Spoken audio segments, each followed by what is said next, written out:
Hi everybody, I'm Skip Alzheimer. Welcome to the AV Geeks Lunchtime Streaming Show. We are pre-recorded today because I am out of the studio, or out of the archive, but I still wanted to show you new stuff. We're still getting new boxes of stuff, of films, some religious films, some general educational films, and just some random stuff, which has just been phenomenal. So we're going to go ahead and get started with something I have on the scanner. This is Three Mothers, Four Fathers. Is that right? Is that right? What does it say? Three Mothers and Four Fathers. All right. Religious? I don't know. We'll see. We'll see how provocative it is to the Protestant mindset. Enjoy.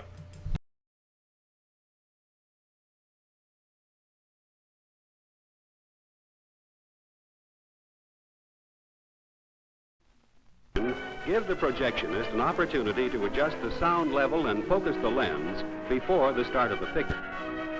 In a moment, the focus chart and music will end, followed by 5 seconds of darkened screen before the actual picture begins.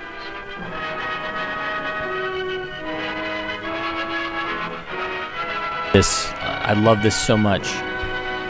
This is awesome.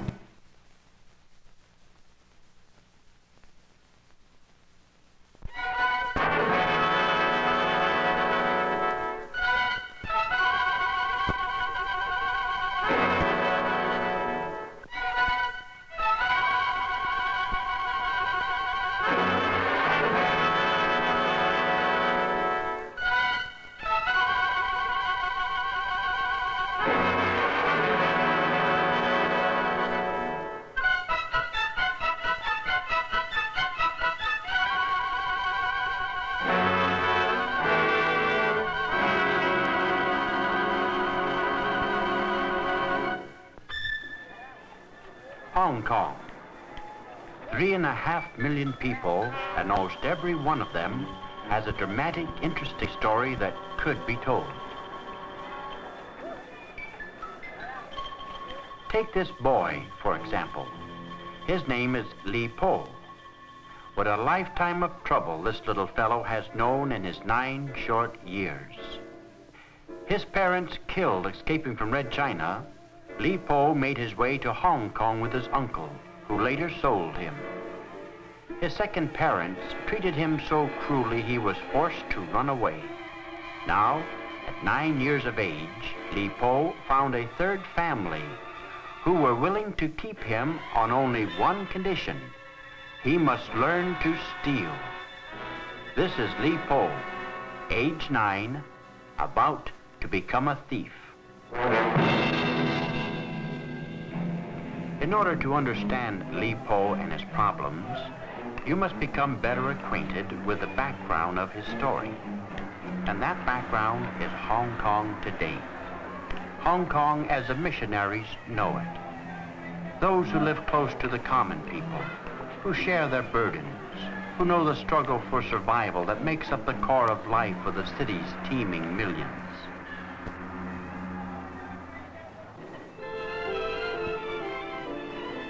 Of course, there is another side to the city. High up above the misery and squalor are the modern office buildings and residences of the more fortunate. But this is not Li Po's Hong Kong. His world lies down there with the masses.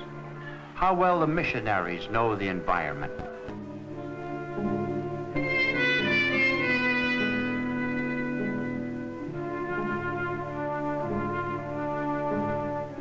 This is what Li Po sees. 500,000 people floating in the bay like castaways.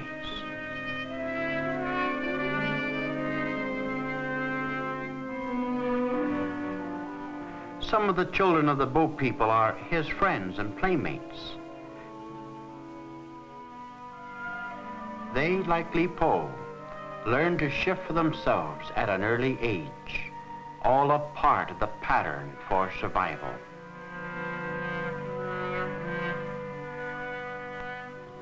Li Po's Hong Kong is no longer just a place.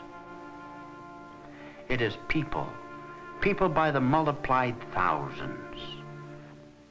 2,000 persons to an acre of ground. Whole families in one-room huts, packed together so closely that privacy is impossible.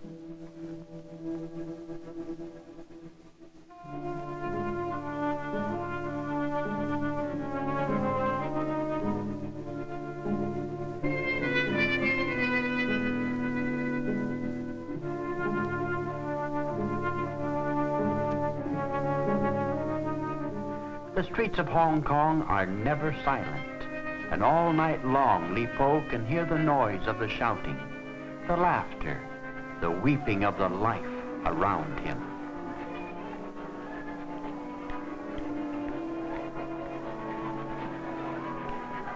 Missionaries who have served in Hong Kong in recent years agree that it is probably the worst place in the world to bring up a child. The sons and daughters of the refugee huts, the rooftops, the sandpans, the street dwellers' children, the homeless children, cannot be children for long. Their world, and Li Po's, is like a jungle in which only the very strong manage to survive.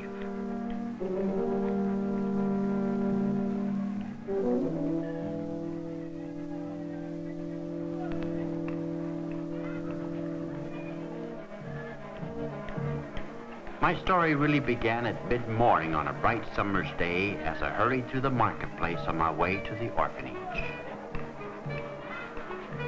This was a busy time of the day and the market was in full swing.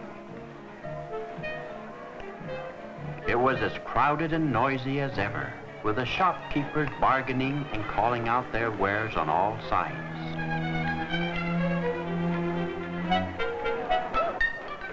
The market was busy, all right. But off on the edge of the crowd, at an out-of-the-way store, the busiest scene of them all was taking place.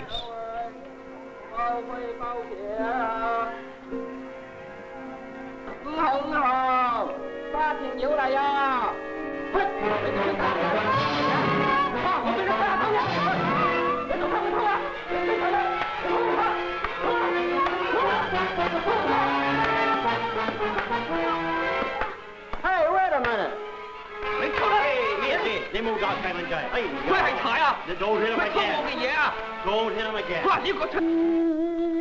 Oh, never mind. That's all right.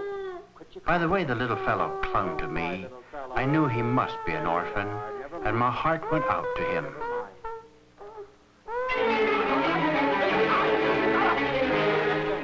What's the matter? All right, maybe he is a thief. Maybe he should be arrested, but maybe he shouldn't. Here, take this dollar. It'll pay for everything. Shuna. In that momentary embrace, something was born between us, and I knew I would have to find him, to learn his name, to help him find a home. I followed him through the crowded market, catching glimpses of him, then losing him again, knowing if he got away from me, I would never be able to find him. In most cities, if you lose sight of someone, you're almost certain to see him again. But in Hong Kong, with its crowds, its narrow streets, its maze of buildings and alleyways, my chance of finding him was very small.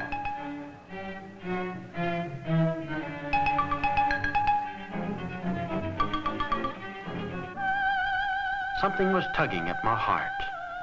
Something in the way he looked at me and held on to me. Something that told me of a great emptiness within that little heart.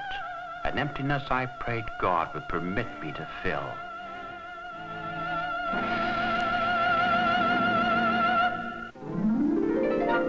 I returned to the orphanage with a sinking heart.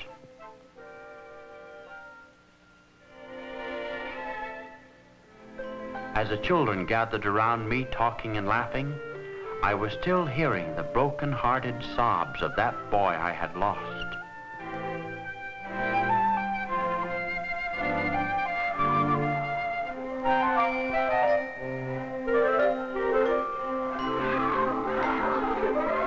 As I entered and looked around, I recall that many of these children had known the same kind of heartaches. And I thank the Lord that at least we had these to care for. I told them a funny little story, and we all had a good laugh.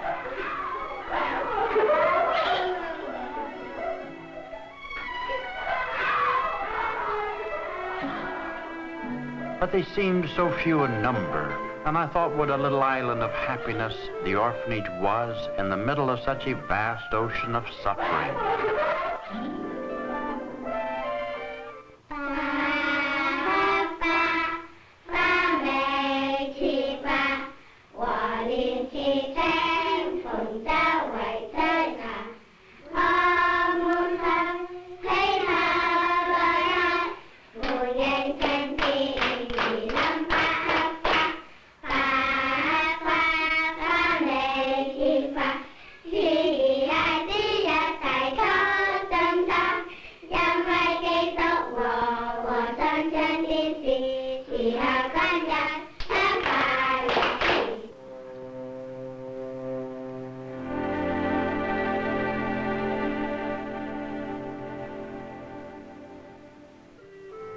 As I said a simple prayer of thanks for our food that day, I inwardly said a bigger thank you to the Lord for allowing me to be a missionary.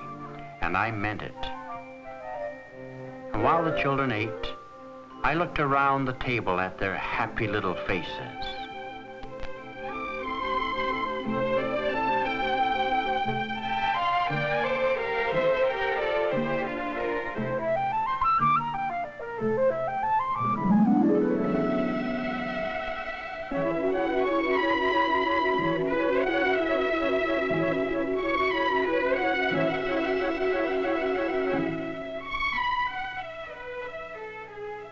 I think I loved every child just a little more because of my experience in the marketplace earlier in the day.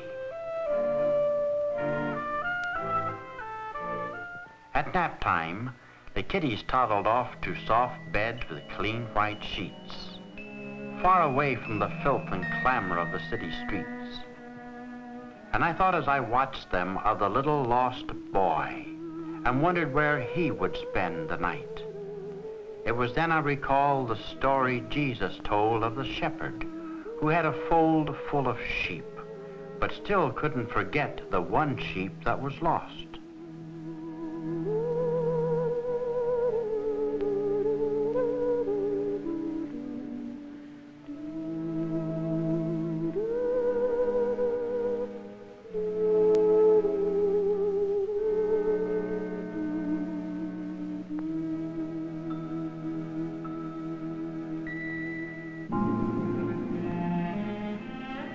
Later on in the day, the children asked for another story, and I obliged.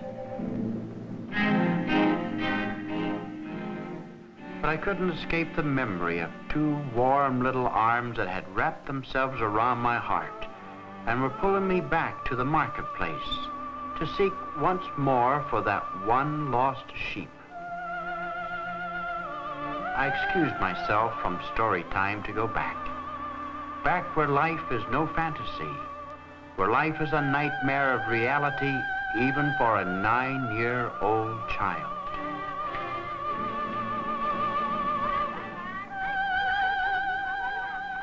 Back to the marketplace, growing quieter now in the late afternoon.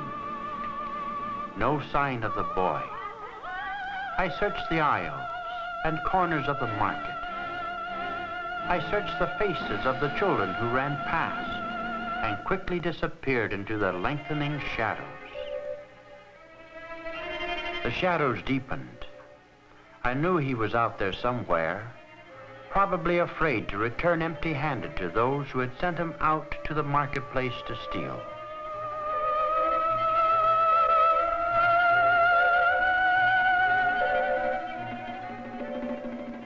My search took me back to the neighborhood where I had last seen him. One of the poorest areas in the city, a dark, shabby neighborhood where a grown man would not be safe alone at night, let alone a child. I didn't realize at that moment how very close to each other we had been.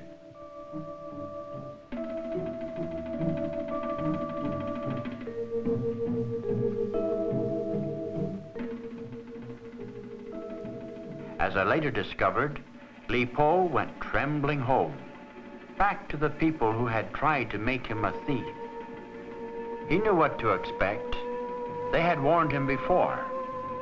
If he was too good to steal, he was too good to keep. And now he was returning home empty-handed to beg for a bite to eat and a place to sleep.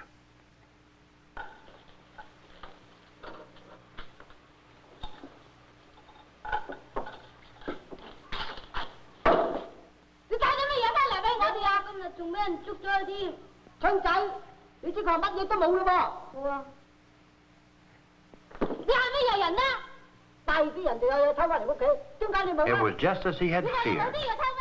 Not a bite to eat or drink, because he had come home empty-handed.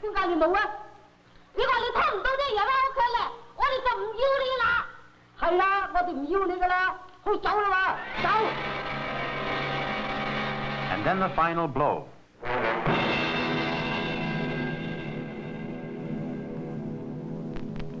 They had put up with him long enough, and they threw him into the streets. A little boy who was too good to keep.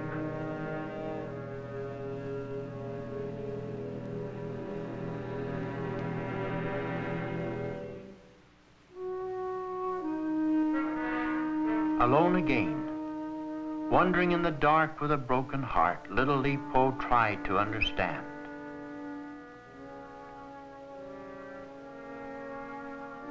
Why did no one want him? He had lived with 3 families, and every one had deserted him when he needed them so much.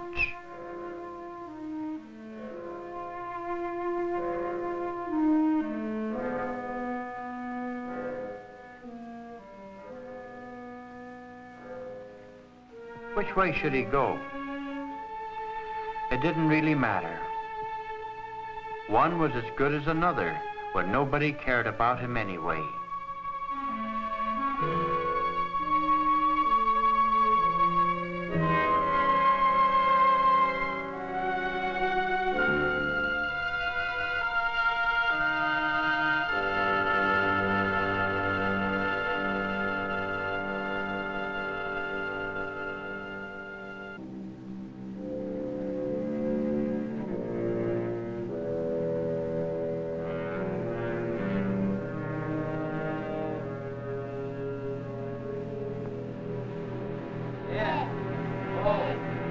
Suddenly, Li Po heard familiar voices.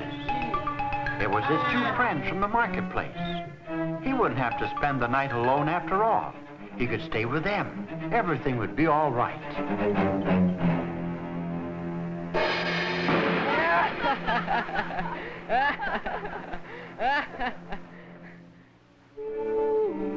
Li Po lay on the sidewalk and sobbed his heart out. It was there I found him, poor little waif, all alone in the world. He tried to tell me about it. I understood. Yes, 3 mamas and 3 papas. And then he said, nobody wants me.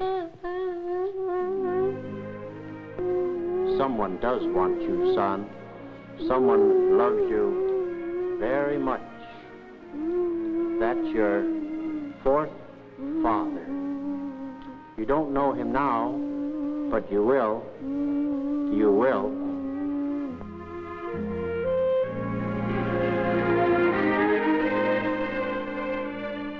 As we walked up the street and through old Hong Kong that night, my heart sang. And I felt I understood better than ever before the story Jesus told of the shepherd who had 99 and went out to search for one that was lost. I knew why Jesus said that when the man came home, he shouted, "Rejoice with me, for I have found my sheep which was lost."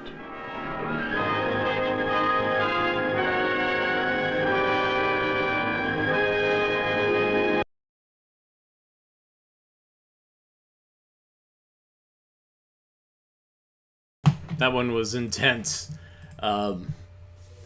Beautiful color, holy cow! And then the beginning leader with the focus and the sound. Oh, big fan of that. So what I've been doing with some of these pre-recorded shows is been showing a film, scanning it, not quite knowing what it is, and then trying to show films that I've already digitized that might add to this. And so this is one that came to mind. You know, little boys who steal and what happens to them. So here is Merry-Go-Round Horse. I've shown this before, but it's so great. Enjoy.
Yeah, so, well, let me do this. All right, sorry.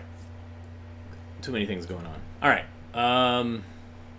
been trying to show you films about boys that steal. This one is a short. It's called So I Took It. Enjoy.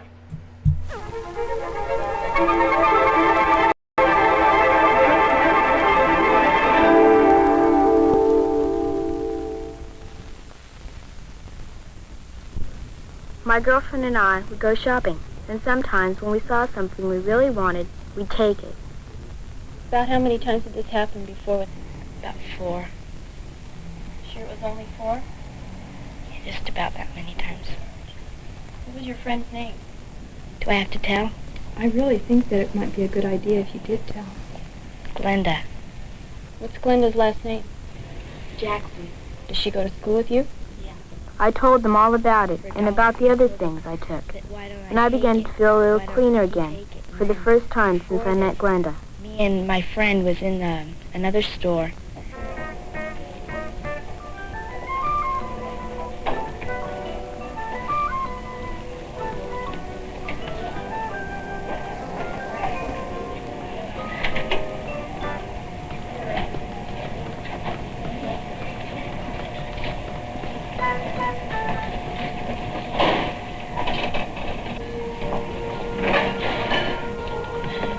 Hey, Sally, that's neat. How much is it? Too much.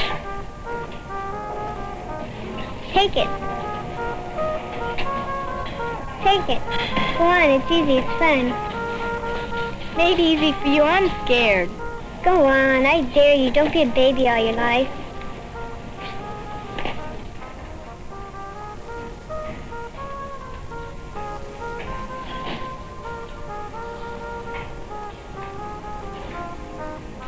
What if they catch me? They won't. I'll go keep her busy. Do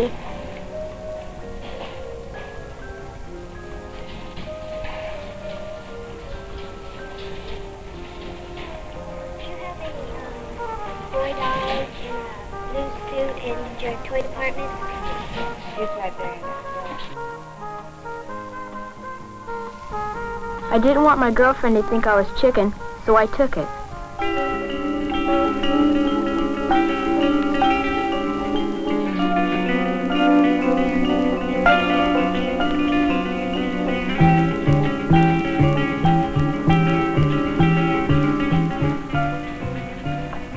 And that time I didn't get caught. How lucky can you get, I thought. If I'd only known, it was the unluckiest thing that could ever have happened to me. You guys, guess what? My instructor taught us today. What's that? How to, like, throw a guy bigger than you. That's pretty good. How do you like that? I like Want it. my right ice cream? You really mean it? Yeah. All right. Can I be excused? I didn't have much appetite at dinner that night. I couldn't wait to get into my room, where I hid the purse I stole that afternoon. Funny, it didn't look so good now, and I wondered why I ever wanted it. How many times have I told you to knock before coming in? But you said you'd help me with my arithmetic. In a little while. Go on now.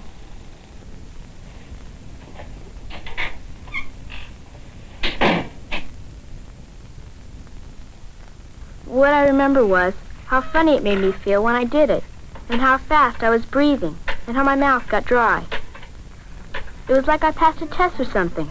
And after that, Glenda became my best friend. We went out every afternoon shopping together. Glenda wasn't afraid of the TV camera. She said she had a system for beating it.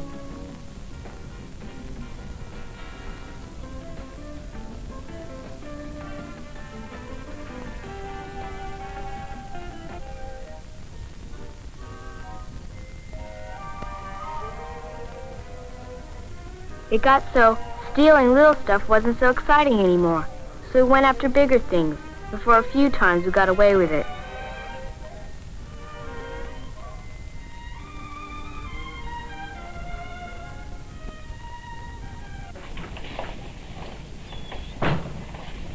Hi, Mom. Hi, darling. Where have you been?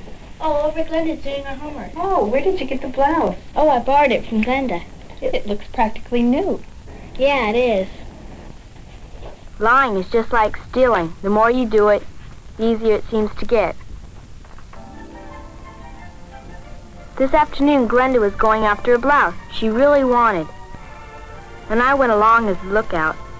I thought it was all clear, so I gave her the signal.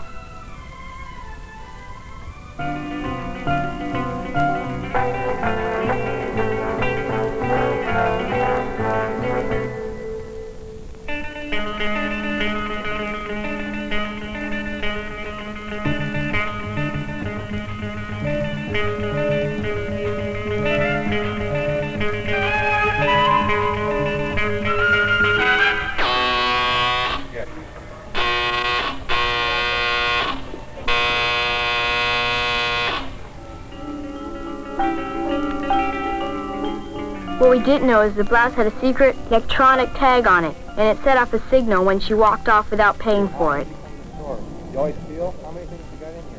Didn't you hear the bell go off? We got it. Come on, let's go. She didn't seem so sure of herself now. She looked just like a scared little kid. In fact, she even turned on me. Hello? Mrs. Jackson, how are you? No. Not my Sally. Well, yeah, no, I can't tell you how I feel right now. I'm going to have to talk to her first. Yes, I'll let you know. Thank you.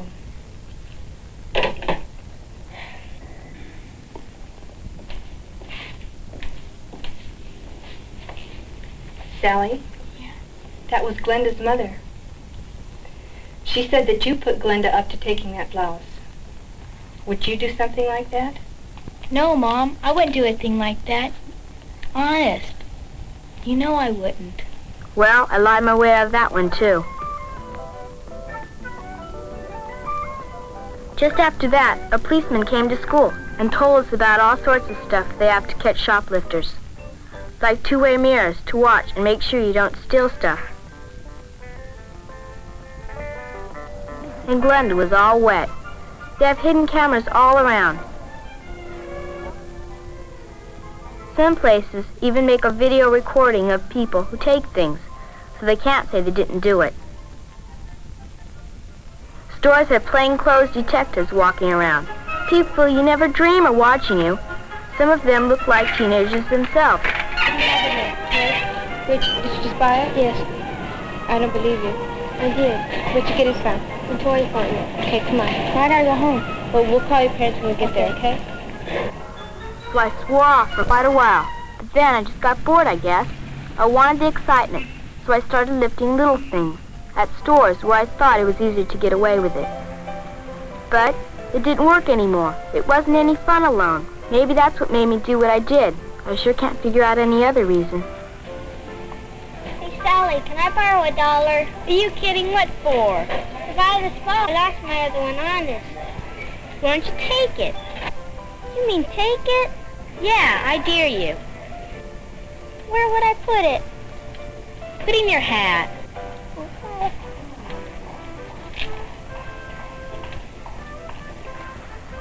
If I only hadn't said it. Just 3 little words, but they sure wrecked our family.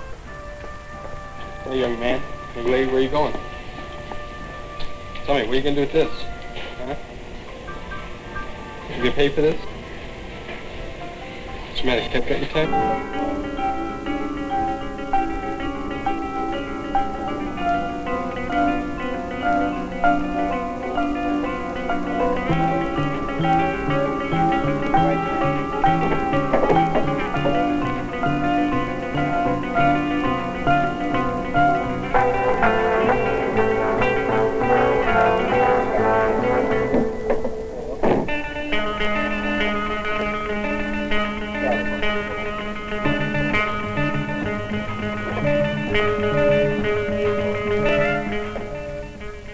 They took us down to the station, and because they couldn't reach Mom, they put us in a room. But no matter what they called it, it was jail. I think we'll be okay. They can't do anything to a little kid like you. Everything will be all right. They can't do anything to you.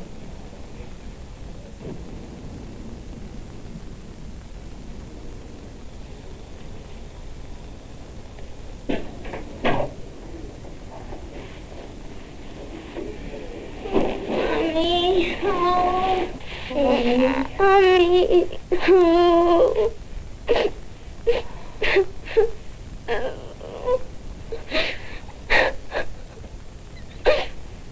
It was all my fault. I dared him to. Sally. Do you realize that what you were doing, Sally, was wrong? You know you should be setting an example for your younger brother. Right? Right. Mr. and Mrs. Sanders, due to the children's ages, this time I'll refer this case to our juvenile counselor, and he'll be contacting you at a later date and set up an appointment. I know there's going to be a big black mark on my record from now on, wherever I go and whatever I do. What else they're going to do to me, I still don't know. My parents, I suppose they'll forgive me sometime. That's the way they are. But how long will it take them to ever trust me again?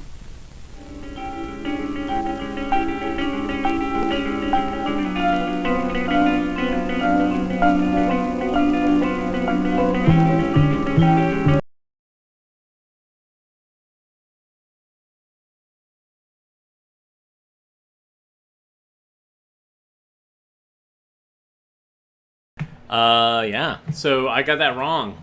I remember the little boy stealing stuff, but I didn't remember the fact that his sister and her friend were also stealing stuff.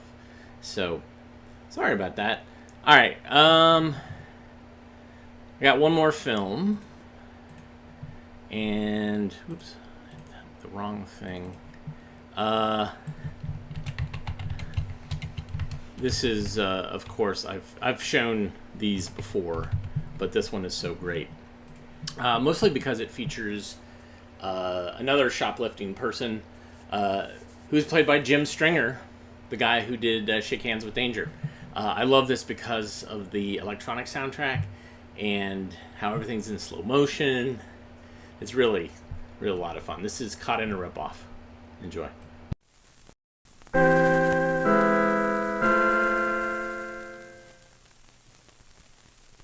If you want to get it, we better hurry, because we're already late. Okay.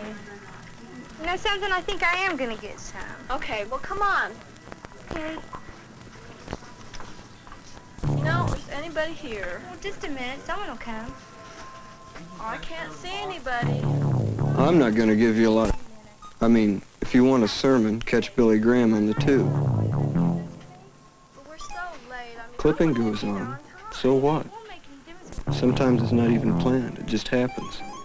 And it's as much the store's fault as it is ours. I mean, if they want you to wait on them, it ought to be worth something.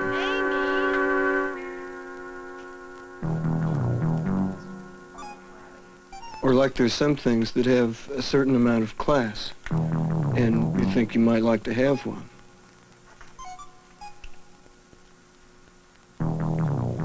And you look, and it's like 9 prices. So either way, it's a ripoff. Either they get you or you get them. I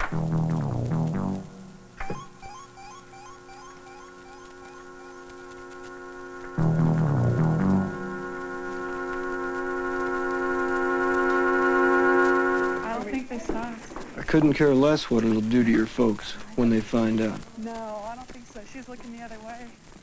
Chances are they're up to the same thing, either on their income taxes or expense accounts.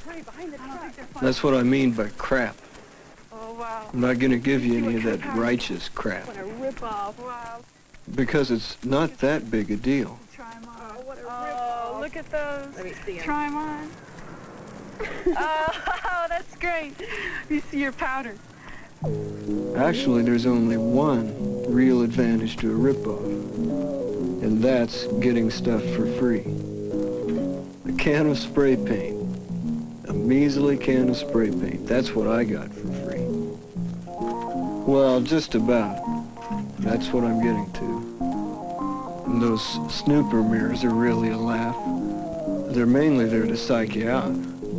If they can see you, then you can see them and act accordingly. I'm not so stupid that I don't know when I'm being watched. Like the flunkies on the store payroll. You'd really have to be out of it not to consider every customer in the store as a plant. Or the clerks. Spying on you is what they get paid for. You're certainly not going to find one that will help you find what you want. Obviously, they don't get paid well enough. Otherwise, there wouldn't be so many rip-offs that turn out so well, from our standpoint. Yes, sir. Free enterprise. You've got to give the merchants some credit. They get together in associations and have lists of the people they think are getting to them. Or they've developed profiles for how a shoplifter acts. You might be surprised at how well they've got us pegged. I'm not going to tell you exactly what it is that alerts them because, well, I said no crap, so no crap. I don't know. But they do have codes. George Bascom, open register 1, please. George Bascom. George Bascom, open register 1, please. George Bascom. You never can tell what the code will be. It might not always be a call for a checker at a certain checkout stand. It might just be a break in the muzak or a light blinking. You never can tell. And something else I didn't know. You can literally see right through the wall. Or if they don't spot you that way, they've got some other scheme going. Man, there is nothing fair about it. Yeah, we've got a shoplifter down there. I'm telling you this so that if you're just into it for the game, you'll realize how many players there are and you won't sell your opponent short.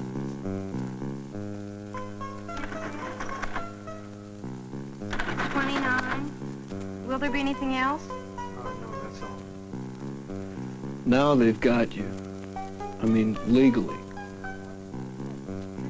Who'd be expected to know that if you go through the checkout stand and they ask you if there's anything else, and you say no, then that's concealing with intent to divert to your own use. And that's stealing, according to them, even if it's just a little harmless penny-ante stuff. Mm-hmm. You bet. The hair stands up on the back of your neck. You get an empty feeling in the pit of your stomach. You know, they know. They're gonna let you get out of the store, and then they're gonna nab you. If you let them. If you don't play it very cool. Oh, wait, I think there was something else I wanted. Excuse me, I'll be with you in just a moment. Oh, let's see, we'll never get this price on. I think, yeah, here it is. Are they waiting to nab me, or aren't they? Boy, you can feel the sweat start popping out. Sure, how can I forget?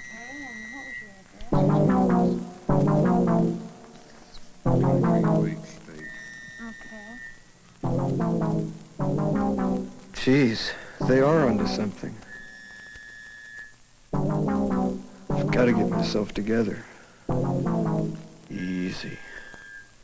Slow and easy. Just walk back there to the paint section and put it back on the shelf. It's not a rip-off if you haven't got anything on you. That's what you think. Oh, damn. How did I get into this? Hey, wait a minute. Maybe there's a way out. Can I pay you for this? Forgot I had it. Would you like to come to the office and talk about this unpaid merchandise? There's nothing to talk about. I meant to pay for it. No, wait a minute. The thing is, they won't let you pay. It's weird. I mean, Everybody thinks that all you have to do is pop up with the money if you get caught. I mean, who hasn't figured that? And that shows what you're up against. Once you pass the checkout counter, they don't have to wait until you're out of the store. You forgot you had it when you came in here for it? Well, here, take it. You think I was trying to... Hey, where do you think you're going? Come back here. I got him here. Charlie, get him over there at the door. What's going on? I think they caught a shoplifter. His car keys, he won't get far.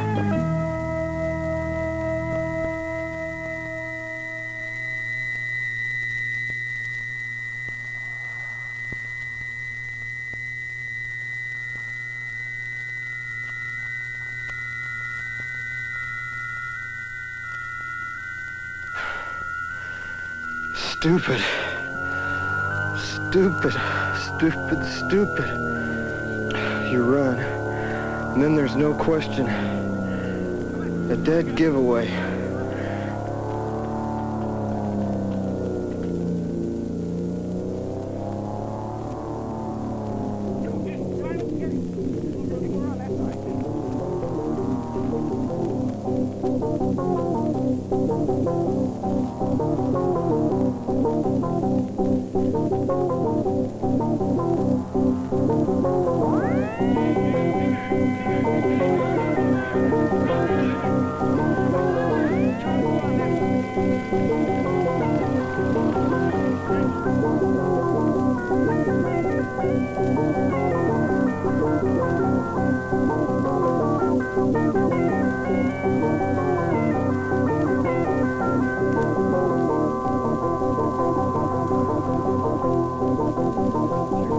Seeing it all happen like a nightmare. Like a nightmare that's happening to somebody else. Only you know it's you. That's you running.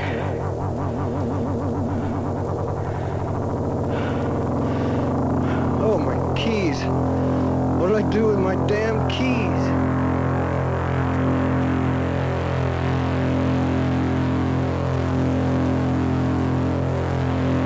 I'm sorry, man.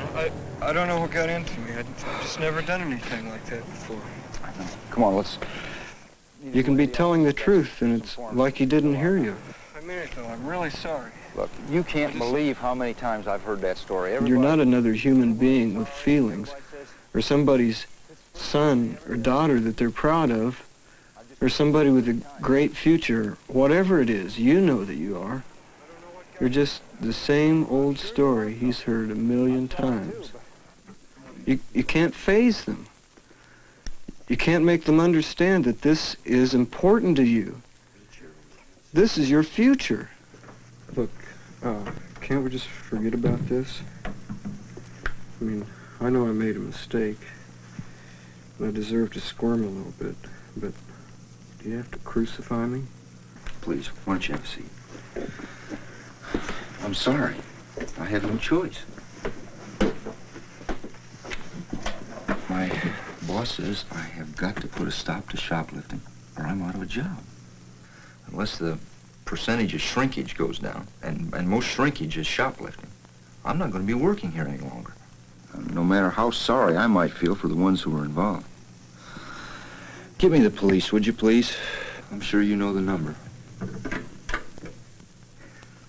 If I can hang on to my job, I'd like to get paid in line with my efforts.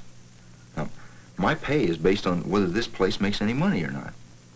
So anybody that takes a dime's worth of stuff off those counters down there is really taking money out of my pocket. I know a shoplifter never stops to think everybody has to pay higher prices to cover the cost of what he gets away with. But I've had pretty little teenage girls sitting right there, and pillars of the community, grandmotherly types, and they all say it isn't hurting anybody. Well, it hurts me. Ready on your call, Mr. Powers. Sergeant Duncan's on the line. No! You can't help yourself. It's just torn out of you. It's the deepest, hurtingest feeling you've ever felt. It's part fear, disgust with yourself. In part, maybe what you'd call grief. Grief for who you thought you were. You probably won't get a chance to be now. Like some of you have died, and this is the funeral. And that's all I'm trying to get across to you. What it feels like to be ashamed. There are other humiliations. Being looked at like you were something rotten. Having to sweat out a long, long wait.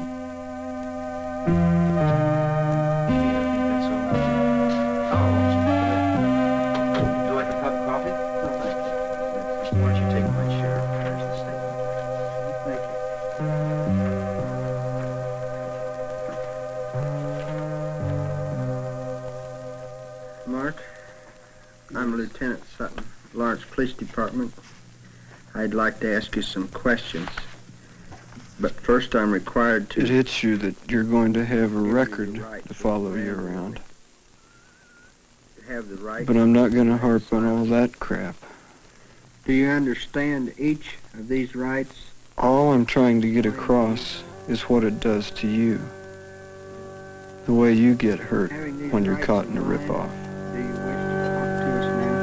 Mark, you are hereby summoned to appear before the Municipal Court of Lawrence on the 8th day of April at 8 o'clock a.m. to answer a complaint charging you with shoplifting. If you fail to appear, a warrant will be issued for your arrest. All right, so I've shown that one a couple of times on here, but it's so great. Because it tries to get into the psyche, and you have that inner monologue. Centron did several of those films, the inner monologue of what you're feeling. There's one called The Lunatic, which Jim Stringer actually wrote the music for, where you hear the internal monologue of a girl who gets called by the health department to say that she has VD. And then she has to try to get the contact who she got VD from to go in. And so it's all her, inside her brain. So there's a lot of films like that. And this one is great. Jim told me that when they premiered this film, his daughter was in the audience, his young daughter, and she was freaking out to see her dad being chased and being... basically confronted by the police officer and everything. She was like, oh my God. Started crying out loud. Thanks for tuning in today. This is, like I said, a pre-recorded show, but I still wanted to show you stuff. And it turns out this was the second show that we did about thieves. It was pretty great. But if you like what you saw, hit the thumbs up, hit the like. Use the super thanks button to send us some cash so we can buy some gas on our road trip across the Midwest.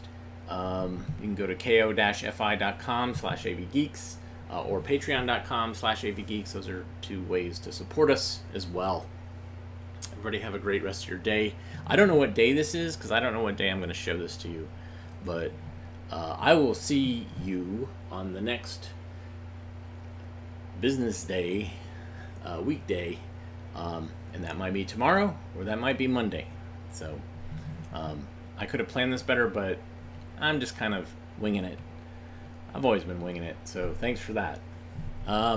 Everybody have a great rest of your day, and we'll see you soon. Bye.